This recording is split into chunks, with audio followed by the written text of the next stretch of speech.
with Mark Lloyd and Steph Bergen. Yeah, welcome back. We are talking travel and the best events in your city. One of those events currently going on tour around the UAE is the Laughter Factory. Yes, and we're joined in the studio by one of the UK's most respected stand-up comedians, Dominic Holland. Hello, both. Hello. Does that mean that you never get heckled then if you're that respected? They wouldn't dare. No, I'm not above that, Steph. No, I'm still, available for heckles. Okay, that's good to know.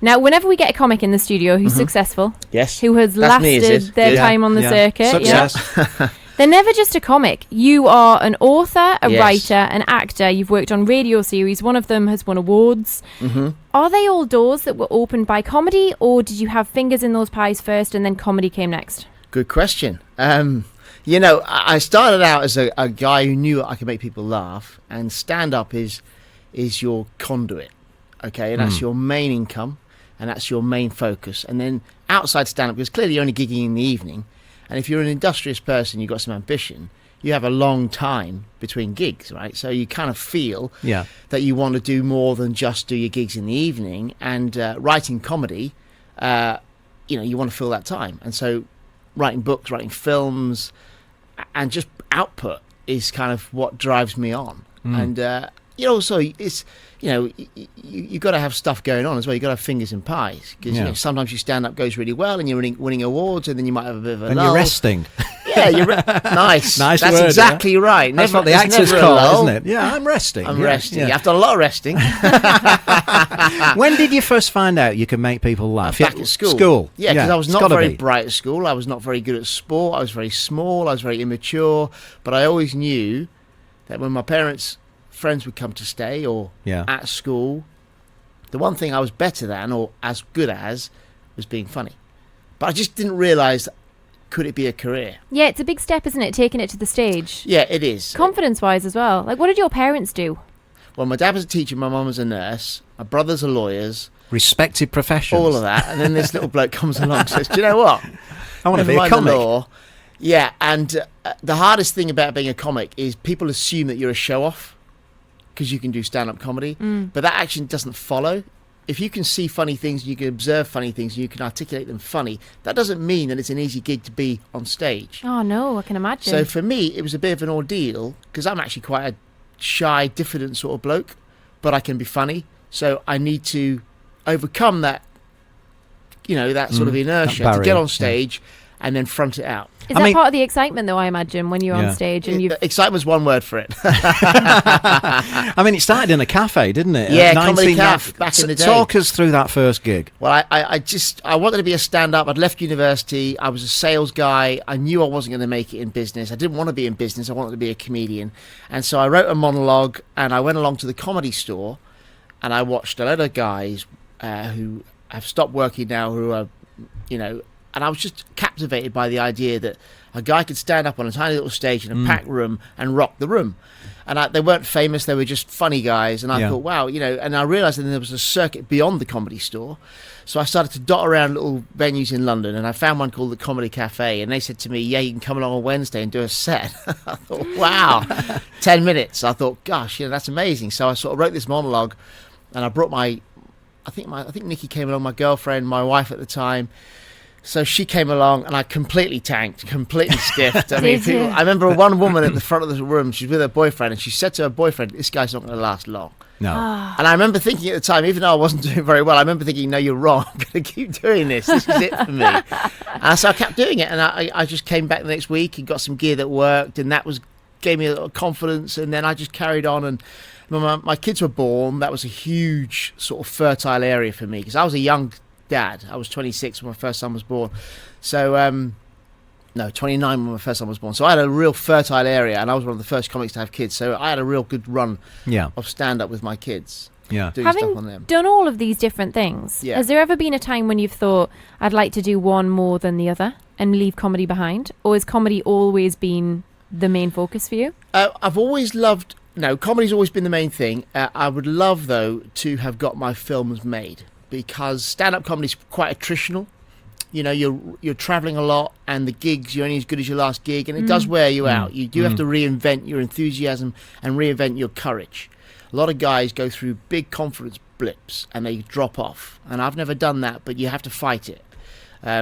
most of the guys. So I've always loved the idea of. So I've written novels and books and films, and I've published my books, and they've been successful, but they've never ever accounted for my income. My income's always been me on stage holding a microphone. Bread and butter. Yeah, and I love doing it when it's going well, but you have to understand that there's going to be some tough gigs, tough moments where you just have to grind it out. I mean, we were chatting just before we came on air in the green room there about how different the gigs are here than what they are back home. I mean, are they more difficult here? Maybe you've got a much more cosmopolitan audience. They are well, certainly not more difficult. Actually, more forgiving. They're a very nice crowd. The people that delight that you've come, but they are a little bit set up.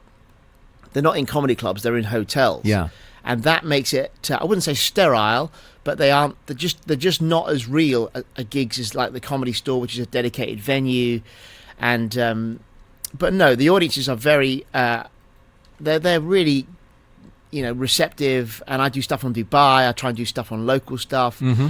And I've really enjoyed the gigs here. I've always enjoyed doing gigs in Dubai. And I think all the comics feel the same. It's a nice place to visit. It is, but you have come at a hot time of year this time round. Yeah, that was just a diary. In fact, the other two guys are lying around the pool at the moment. The Geordie guy is lying on the pool. It's a what, hot getting time. third-degree burns? Yeah, it's very hot, yeah. But that's all part of the gig, isn't it, right? If you're going to come to Dubai, I think it's come to the desert, come in the summer, right? Yeah, I heard Michael McIntyre. I was watching his comedy stand-up the other night, and he was talking about when he came to Dubai. Was he? And he said it was like opening an oven door. Yeah. Yes. And going, oh, I'd love to go there on holiday, 180 degrees. Yes, it is that, yeah. But although this morning it wasn't too bad when I left the house. I mean, it was still okay. Yeah. Yeah, it will get hotter. You won't, yeah. Yeah. But we were in the car driving here, and you don't know in the car, do you? You just look at it, I think, I wonder what it's like to in the car. You open the car door, whoa! I'll tell you when you do know in the car, when the bottoms of your good shoes fall off because you've left them in the bath. That's the glue melts. That's that's devastating. Or your AC packs up like mine did this weekend. Yeah. Now, you've done a fair bit of radio as well, haven't you? Tell us about your radio series. I've done a couple of radio series. I've done about 4 radio series on Radio 4, both doing stand-up and writing stuff. I've written sitcoms for Radio 4. I've also written a series of monologues for Radio 4. So, and also in London and Britain, you're always in the radio stations promoting gigs you're doing, promoting books you're doing. And, that would be, if I did it all again, I'd quite like your job, Mark. Really? Your job, Steph. I'll tell you what, let's swap seats. And you do my set tonight. I'll try and be funny. I am quite seduced by the idea of talking to your audience via this clever piece of technology. It's a lovely medium. It's a very broad medium. And it's I do think it's a very exciting thing because you have a complete broad remit and you can do what you like. When you say you write comedy for radio Yes. and for other, things, probably TV as well, I mean, are you very critical of how that person delivers it? Because it's your material. You're thinking, I would deliver it in this way, but somebody else might have a totally different interpretation on it. I mean, does that frustrate you sometimes? It's a great question. One of the hardest things I've done is write for other people. I've done it quite a lot. I've written for some very famous comedians and very famous politicians. Politicians? Yeah, they want you to punch up a script for them. Okay. And very often That must be so tempting. yeah, I've ruined some careers. They could have been prime minister had they not. Yeah, no, but what is very frustrating is they won't use your gear. So you'll write a line and you know it's a good line. They won't use it when they're saying confidence, or they'll do the line and they'll change the inference. And then it's not funny anymore. It's not funny anymore. And you can't say to a guy, no, you're doing it wrong. If this guy's a higher status comedian than you, I cannot say to him, hey, listen, oi. That's not the way you do it. Mr. More famous person than me. You're doing it wrong. So you have to just suffer it. And then he'll blame you. So I tend to avoid that now. I used to sit in rooms for hours with famous comedians. I worked for Bob Monkhouse for years. Oh, I mean, the comedian's comedian. Yeah. Bob was great. I've worked Bob was with him. a lovely guy. We used to work together. We used to sit there all day writing stuff, and then he'd go and do a gig in the evening. I'd go to bed. I was knackered. He was just relentless. Yeah, Smashing guy. I also remember he lost his book of jokes, didn't he? About 4 books of jokes, and he was a great artist, Bob. No one knew this, but as he was sitting there writing with Bob all day, he'd be drawing me. I've got a funny little face, and Bob was fascinated by my face, and he'd sit there drawing my face. At the end of the day, he'd give me his script, and it'd be full of faces of me. As his doodles. Yes. Hey, you did something in 2013 which I thought was quite interesting at the time. You recorded 2 of your shows to make live downloadable shows. Yeah. Not many comics want that. Yeah, it's interesting, Steph. I did it because DVDs were not selling, and I was recording an hour in a theatre, and I just thought it'd be a good idea to get onto the sort of YouTube thing. But it's interesting. I put it online for about 3 months. I was selling loads of copies, but people were only able to watch 15 minutes of it. And I was getting emails saying, your movie stops after 15 minutes. And that, to me, is a technologically nightmare. I was thinking, I don't know how to fix this. Yeah. So I took it offline, but I've just put it back up again. So we can watch it now. It's just gone back up again on domhollandbooks.com. Fantastic. For the first time, because an engineer said to me, I can fix it and I can make it work for you. So it's a $5 on download. So and I don't know how it's going to sell because people have stopped consuming stuff by download. So I'm about 5 years behind the curve again. How difficult is it for a comic to keep fresh and keep that new material coming in? Because once somebody's seen your DVD, yes, that's it, isn't it? That's a good thing about that. If my DVD sold loads, then what that does is it then forces you to get new gear. And if you've written your first hour, you can write your second hour, right? That's obvious, yeah? So it's a good thing. I think to put stuff out there is a good thing because it forces you into a position. And in Dubai, I will try new stuff. I will force myself to... Because the hardest thing is to get it off the page onto the stage. Because when you've never done it before, you are like parachuting without a parachute because you don't know if it's funny. If I go on stage with my own gear that I know is funny, you feel secure. Yeah. As soon as you go out of that stuff, you're suddenly free-falling. You think, oh, this might not work. And you're like just arriving in Dubai and looking for funny things where we all live here. And, does that... It can't be banal. It can't just be, God, it's hot, isn't it? No one's going to laugh. No. No one's going to go, wow, how did you spot that? That guy's a genius. How long does it take when you get here, or do you start writing it before you get here? No, it just occurs to me. I walk around and I wonder whether that observation will chime. And it's hopefully stuff that you either haven't noticed yourself, that I've articulated for you, or I've said it in a way that makes it comic. And that's the skill. And it doesn't always work. So you just got to go along to see. Do your best. All right, we're going to come back. We're going to be talking about your oldest son, as well as your others. I do understand when I do radio shows, people will talk to me about my eldest son. I get it. I want to know how weird that is. I know. It's not weird. It's great. Yeah. Okay, that's on the way after the news. This is another sofa session. You've turned into the right show. The Ticket. Travel, leisure, and the best events in your city and beyond. Only on Dubai Eye 103.8. Stay one step ahead. Welcome back to The Ticket with Steph and Mark. Thanks for joining us this afternoon, Ticketers. We are joined in the studio by one of the UK's most respected stand-up comedians. That's Dominic Holland, who is also now famous for being Spider-Man's dad. I am. I am more famous for being Spider-Man's really? dad. Is that annoying? Is that annoying Not to at you? all, no. No, not at all. Crumbs, who knew? Yeah. I mean, it's a total fluke what's happened to my son, Tom. A real fluke. Is it a fluke, though? Yeah, it has been a fluke because there's been no stage school, there's been no drama lessons. The little boy was spotted. I mean, I talk about this in my set. This is part of my act. But he was spotted inadvertently, in a YMCA at a little local dance class, and from there went into the West End. From there went into movies, did all these movies incredibly successfully. He had no training. We didn't know where it was coming from. He has this extraordinary confidence, and. He's a good-looking boy. You're looking at me now. I've got a good-looking wife. Takes after the, good genes. Takes after the missus. Good-looking wife, yeah. And little Tom, went and got cast as Spider-Man, and people say, "Gosh, how does that feel?" And I always used to get frustrated at the end of the FA Cup final when a player would say it's not sunk in yet. But I kind of understand that now because it is almost it's so surreal. It doesn't feel very real to me, and I have to remind myself sometimes if I'm a little low or things are going tough. I think, Tom's doing so unbelievably well, and it's going to open all sorts of doors for his brothers. He's got 3 younger brothers. I mean, I saw your photograph with your son and Angelina Jolie. It's like it's extraordinary, really. Hollywood has opened up. Yeah, it really has, and the movie comes out in July. I've not seen the movie, but I'm told it's a fantastic standalone Spider-Man film. Marvel are thrilled with it, Sony are thrilled with it. All of this, because it's the internet age now, there's an explosion online about Tom, and so I think it's going to be really well supported. And Nikki and I, my wife, are just continually surprised. Can you remember when he told you he was going to cast for the role? Well, he would have been about he's 20 now, so he would have been about say 18 maybe, and I knew that they were going to make a new Spider-Man, and Tom, because he was had been longlisted for an Oscar, he was very well known in Hollywood, and he's a brilliant gymnast, and he's a good looking kid, so I thought, well, it wouldn't surprise me if he was in the running.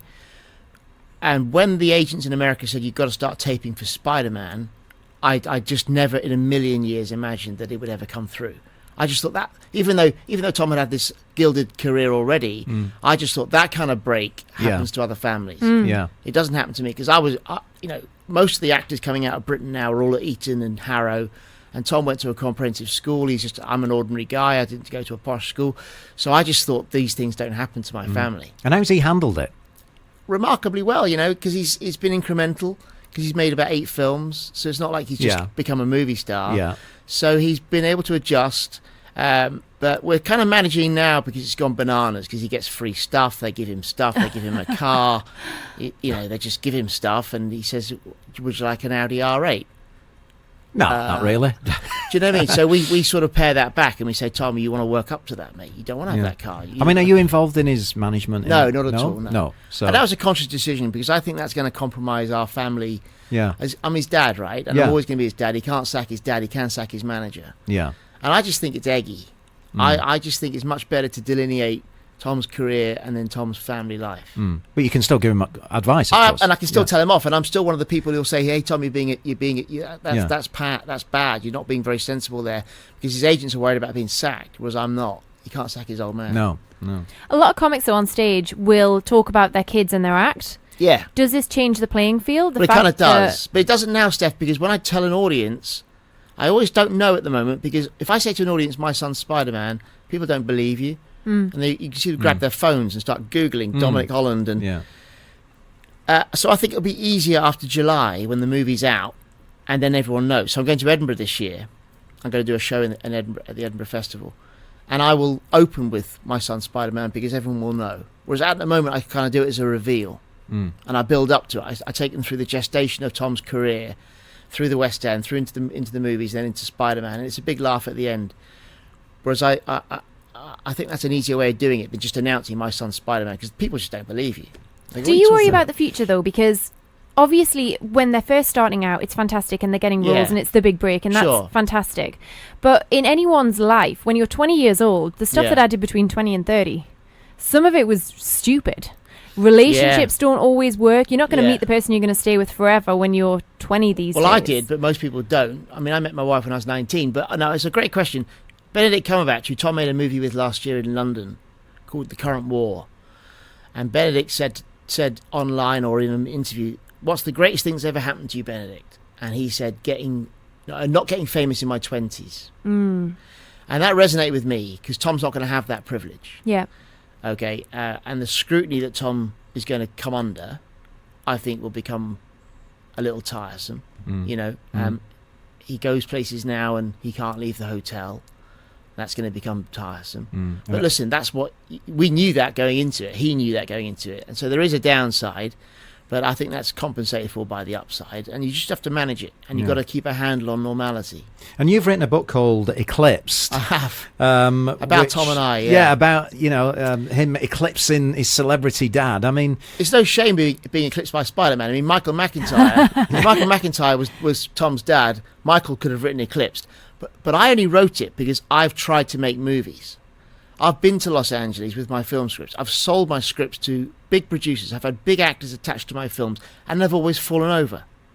So I spent sort of 15 years going to LA, selling movies, and lo and behold, unbeknownst to me, my little boy has just gone and sped past his dad, has become an A-list actor, and for me it's comic. And there's loads of coincidences in my life that... For example, I was one of the things is I was the Evening Standard phoned me up and said, can we do a feature on you called Undiscovered Star? And I said, sure, that's very flattering. Of course you can. Because we think you're going to be a star, and so we'll do a feature on you. So I thought, fantastic. Did the interview. Then they phoned me up and said, no, we can't use you anymore because the editor has said that you're already a star. And I thought, I didn't feel like a star at the time, but I got bumped for a guy called Ewan McGregor. Oh. Now, Ewan was Tom's first father in the first film that Tom made. Okay. So there's all these coincidences in my life that I think make for a good story. And Eclipsed is definitely not a story written by a dad saying, look at my clever son.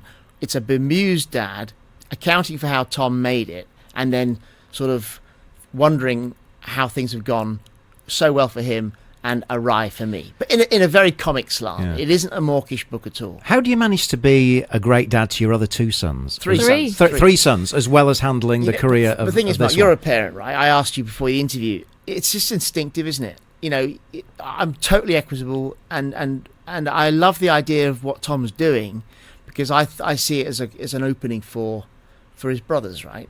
I mean, one of his brothers wants to be a filmmaker, and listen, if your big brother's SpiderMan, Yeah, it's who you know. absolutely who you know, and then you've got to take your chance when it arrives. Yeah, you're in that web, aren't you? Yeah.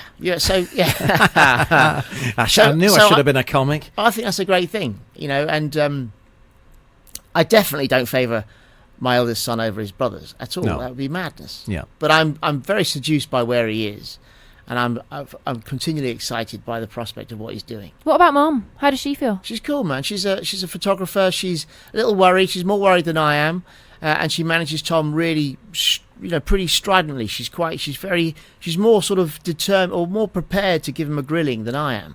I'm a little bit reticent now, but Nikki's very much more. Hey, Tom, you're being a this and that, and so they have a bit. But he sees reason. He understands why I would do it, because there's a reason for doing it, which is for his own. Do you see much of him now? No, not really. I haven't No. seen for years. He's always in America. Or he's on a plane, and he's going to make a movie, I think, in Montreal in August. So he finishes his big world tour. He's on. I don't know where he is today, but he's probably on a plane somewhere. And then he comes back to London, I think, next week for a few days, and then he's off again, and then he makes a movie. So it's a pretty relentless thing. But I said to him on the phone yesterday, "Hey Tom, you could say no to this movie in August." I said that to him. Yeah. I said, "Tom, if you want to have some time off, mate, you can afford some time off. You want to play some golf, you could say no." But then they go, "Oh well, this is a big film. This is a big director," and you know. At 20, most kids would be like, I don't even want my dad writing on my Facebook page Yes. and block you. Yes. How does he feel about the book? Did he get to proof it and approve it? It Or? did kind of, but it's interesting because he trusts me, and he just read it. He read the hard copy, because I've now published a hard copy of the book, and it was because I was very confident writing it that the tone would be in no way compromising, and he loved it. And it also reminded him of all the stuff that we did in Thailand together when he made that first movie. So it's a real good chronicle of his little life. So really, from the age of sort of 7 to 20, it's a sort of fantastic chronicle of that kid's life. So he feels very grateful that I wrote it. And I wrote it as a commercial exercise. I mean, I think it's a great story. I've just sold the rights, actually, to a film company in Britain. So I wrote it as a piece of commerce, but I also wrote it as a sort of a story I felt I couldn't not write, because it was just so comic. That would be so weird, wouldn't it? Seeing kids being cast to play your kids. They're talking about actors now to play the lead. It's actually not a film. They're going to try and make it into a sitcom for American telly, and they're talking about Rob Brydon playing. Oh, fantastic. Yeah, and I think Rob's a friend of mine. I think he's a fantastic talent, and I think he'd be really funny. As sort of a dad who is an actor and he's trying to make it in the acting world, and his little boy just effortless, because it was effortless for Tom. He got everything he went for. Everything he went unusual. for. It's so unusual, and so unusual because the first thing he ever did on stage, he was never even in a school play. I do believe some people are just lucky. And I think luck plays a massive part. But what happens with Tom, and what he's done very well, is when your opportunity arises, you can't just dribble it off the tee. You've got to smash it. Yeah. And that's what Tom's done. If I look back on his life, he's nailed it. Every opportunity. He didn't do it by half. And I think that's borne out for Tom, how he's got these big gigs. As a dad, is there any relief that you know there is never ever going to be a phone call saying, "Can I borrow some money, Dad?" There might even. Well, there is. He's independent, right? And there's also more relief that if it goes completely belly up in my life and career, I'd probably always say, "Look, son, I'll pay you back at some point." Yeah. That would be amazing, wouldn't it? I think I'd retire. I'd be like, Yeah, I well, brought you people up. say that to me, but actually, people say to me, "Are you now going to retire, Dom?" I get that a lot. You had a Yeah. big birthday recently, didn't you? 50. I was 50 last week, guys, and you know what? I understand why they say that, but I would hate the idea now of just giving up all my endeavour. Because I think endeavour, right, it's like oxygen. If you don't do something you're trying to do well at, then you've got no hope. And having worked with Bob Monkhouse, there is no Yeah. retirement age, is there? Well, in this Bob business? was extraordinary. He was the most indefatigable guy, and he loved comedy, right? He lived comedy, and that was his whole day. Whereas I'm not as obsessed as that. I mean, I like my downtime, believe me, I like my holidays. But no, I definitely don't want to give up my gear now because my son's become this very successful actor. And just tell us about the actual tour that you're on. The other couple of comics, because I know there's two guys lying by the pool, loving it. One's a Geordie, a bit like Steph. He is very broad Geordie, and called Kai Humphreys, lovely young lad, smashing kid. And there's Addy Vanderborg, who's an old-timer, but so solid. Really good comic, very theatrical. He's got a face, hasn't he? He's got a face. That's funny. He's got theatricality. He's got great material. He's just a really entertaining guy, and it's a really lovely show. We're all different. We do 25 minutes each, and Duncan and Gail have run these gigs in Dubai and the Middle East for a long time, and they just are so worth supporting because they are great nights. And I would encourage anyone listening to come along, say hello, and you'll have a good time. We'll guarantee you that. I know this is ridiculous because I'm a Geordie, but I'm like, I'm sure I know that guy. Kai Humphreys, he's a smashing kid. He's just told me this amazing story. He just organised a comics boxing match in his hometown of Blythe. There was a kid local to him who needed some. He was given no time at all in Britain. The doctors said there's no chance for you. So I think it was a 5-year-old kid.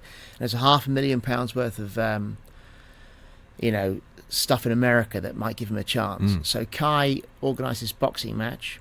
Got 800 people in a room, load of comics had a fight. I think one of my mates was in one boxing. Actually, a guy with a beard. Oh, well, maybe Lovely Jared. way to do it. But they raised 40 grand. Yeah. They sent the kid to America, and the kid's now back at school. Oh, that's fantastic. Isn't that an amazing story? What a great story. And Kai's got it all filmed. I said, Kai, that's a TV show, mate. Yeah. What a great thing to have done. It is. And in the Northeast, they raised £500,000 and around the area. And he told me this story, and I thought, what a smashing kid he is. Yeah. You know. And the kid's back at school now, full head of hair. Yeah. Well, Dominic, it's been a real blast having you on the programme. Really great. And we can see you. You're going to be off to Doha now. Doha tomorrow for 2 nights, then Abu Dhabi, and then Dubai for Thursday. And I fly back on Friday. I got a gig on Friday night in town. So another chance to see you next Thursday in Dubai.